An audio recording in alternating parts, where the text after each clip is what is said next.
Hey everybody, my name is Dave Sellers. I'm a chef at the Street Food Institute. Welcome to our first series of Cooking with Chef Dave, I guess we'll call it. I don't know, maybe we'll come up with a different name. Trying to come up with some new and different things with simple ingredients. So today I am going to do, it's called, it's a play on the Filipino Lechon is what it's called, which is a roasted pork belly that's stuffed.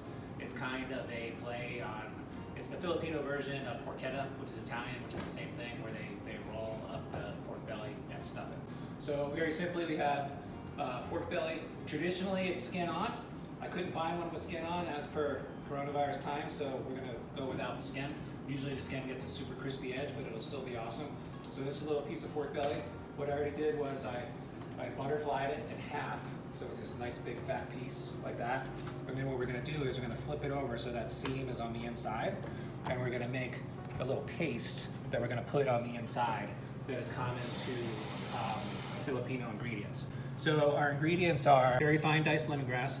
You peel off the outer edge, which is very fibrous, and then super fine dice it.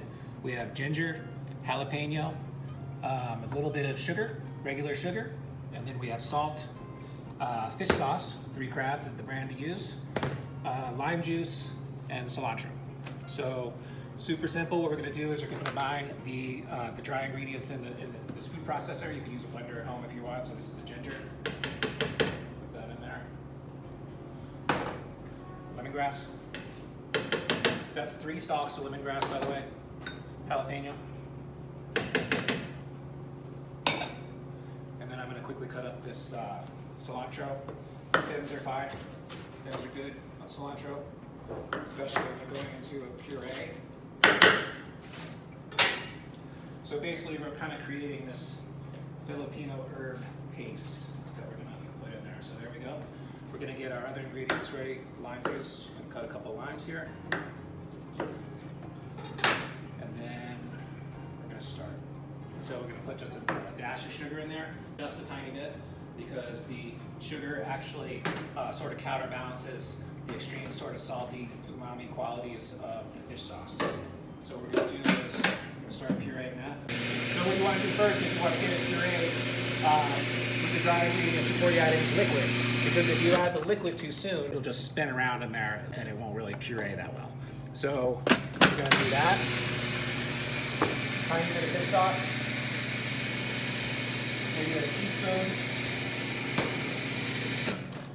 And now we're going to add our lime juice.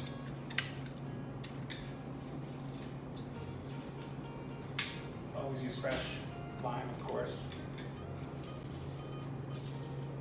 Probably 1.5 limes.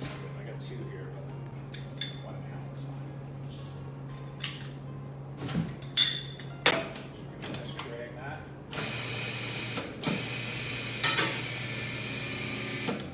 You always want to scrape down the sides of the bowl when you're doing something like this so that it gets all the pieces. You want to keep on pureeing it until it's a nice paste. You can also do it in a mortar and pestle, which will really mush it down. We'll do that one more time. I'm also going to taste it, because I want to make sure that the sugar and the saltiness of the fish sauce is kind of balanced. I'm going to add a little more of that and a tiny bit more fish sauce, give it a little more liquid.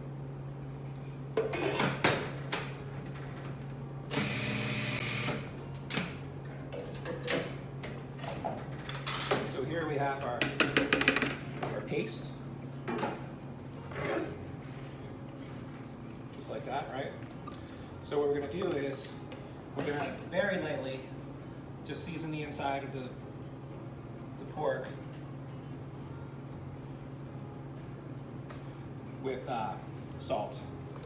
Fish sauce is very salty, so you don't need much. What I do is, you see there's some extra liquid in here from the lime juice and stuff. I kind of strain that out to the side a little bit, just because you don't want too much liquid on the inside.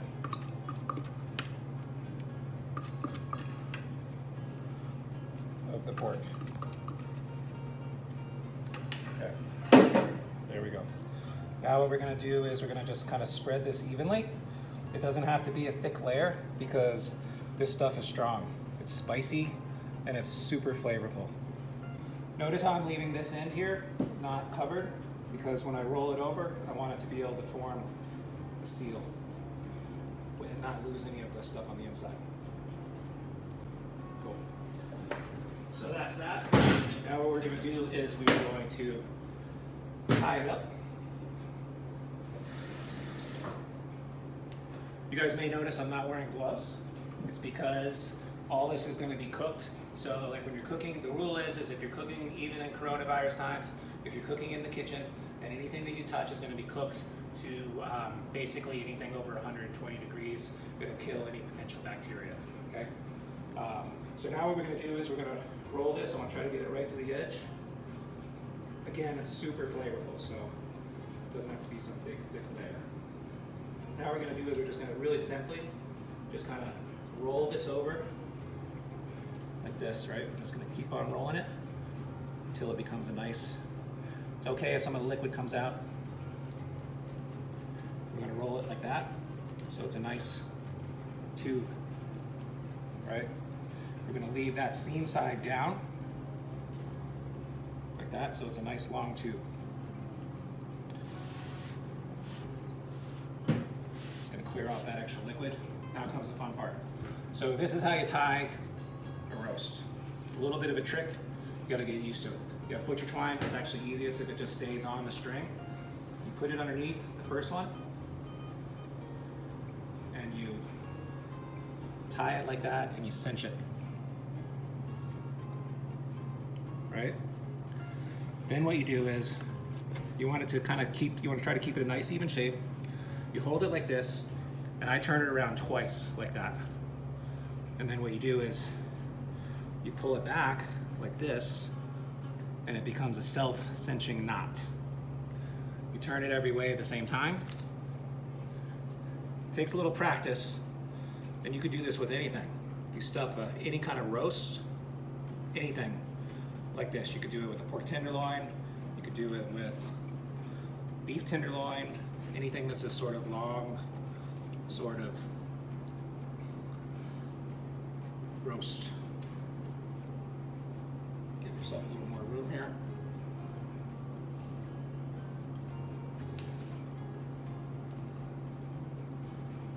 Just kind of want to get it tight so that when you're cooking it, it all stays even.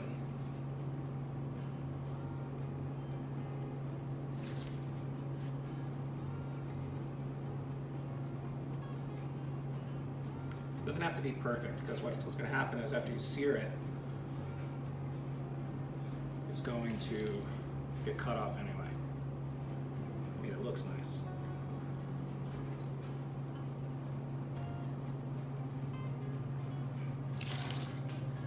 And the last one, which this one will be, pull it nice and tight, and now cut it off about here. And then usually what I do is you put it through here to cinch it so it won't become loose afterwards. Just kind of do a little slip knot like that. Hey everybody, this is Dave Sellers from the Street Food Institute. I'm going to do the second half of our video on the Filipino Pork Lechon. So here I have, as I said in the first half of the video, I created the pork. I mean, I didn't create it, but I made it. I've wrapped it in plastic and cooled it down so it's been refrigerated so it's nice and hard. So we're gonna unwrap it. It's been marinating. I've marinated this like it's been sitting in here for basically 2 days, where all the ingredients that are in the inside have just been like marinating in there and like sitting in the pork and making it really tasty. So there we go. We got it all nice and tied. So what we're gonna do is we're gonna season it liberally with salt. Doesn't really need black pepper because we don't really do that very much in the Philippines. There's plenty of spice in the stuff that's on the inside, right? So that's nice and well seasoned. And now what we're gonna do is we're gonna sear it in this roasting pan that we have over here. I already have it kind of hot. Just a little bit of olive oil.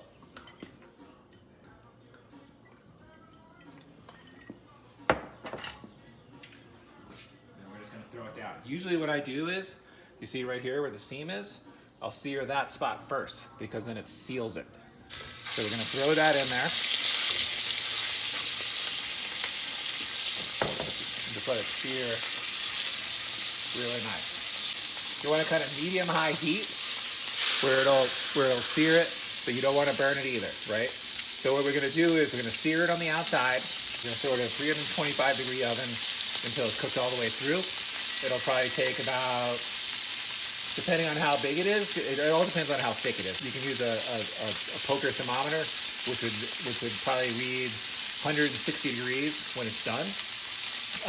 160, 165. Usually I cook pork a little less, but for pork belly, you can cook it all the way through, and there's so much marbling in it that it can, like, it's very forgiving. Like, it can cook a little more. So we're just gonna kind of turn it around. See, look at that. Look how beautiful that is. Look at that sear. It looks good.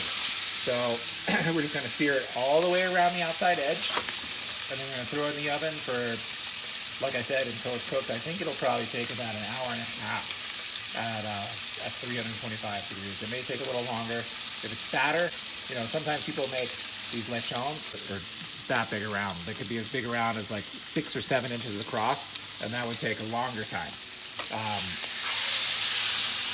So here we go. I'm just going to sear it all the way around. Ooh, that looks good. Okay. So here we go. So the pork is ready. We're going to pull it out. It's been slowly roasting, and I've actually let it rest in the oven. So now what we're going to do is we're going to cut the string off and slice it.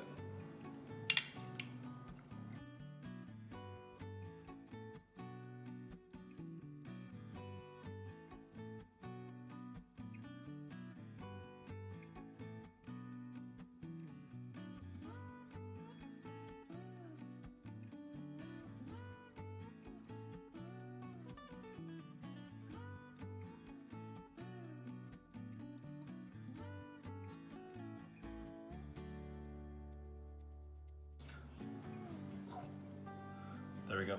It's all off. So now what we're gonna do is we're gonna slice it. Cut it right here.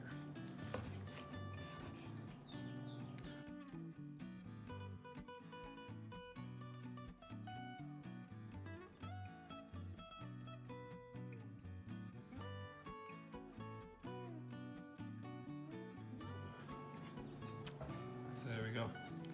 So what we're gonna do now is we're gonna serve it with sticky rice, and as strange as it sounds, we're gonna serve it with sauteed asparagus.